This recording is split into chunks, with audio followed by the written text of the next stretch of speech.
Recently on Air Talk, we had the new president of United Teachers Los Angeles, big teachers union, represents LA Unified Instructors.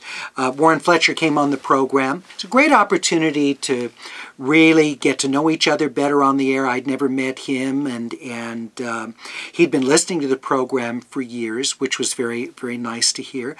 And we had a good but somewhat contentious conversation. He's a very, very sharp guy. But we really got into it on a number of issues right off the bat. He felt that I was jumping on the bandwagon of a narrative that's been building among the liberal intelligentsia, the idea that public education is failing because we don't have strict enough standards for teachers. They're not subject to rigorous enough review. Standardized tests aren't included in the review process, and teachers need to be fired more easily.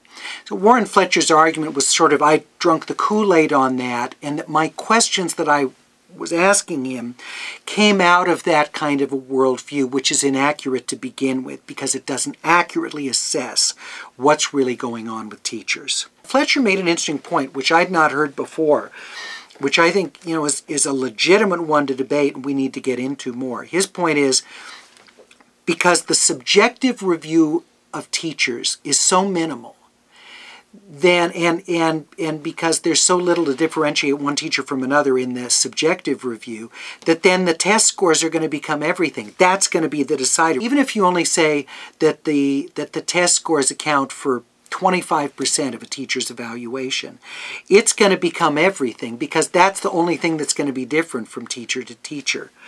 Now, my response to that would be, but if you're only looking at a very small percentage of teachers who are let go, they're going to have to be subjective criteria to take into account. This is a point for us to pick up the next time that we have our conversation. I'm hoping that he can grant me the benefit of the doubt that I haven't been drinking any Kool-Aid. This is just an issue that needs to be talked about. UTLA and other teacher unions need to be more straightforward about how to deal with bad teachers and to be more admitting of the fact they got some lame teachers in their midst that need to be jettisoned. I think we're going to have a lot of very interesting conversations getting into these issues. There are stylistic differences between Fletcher and Duffy, and that'll add variety to our conversations on public education. I welcome that.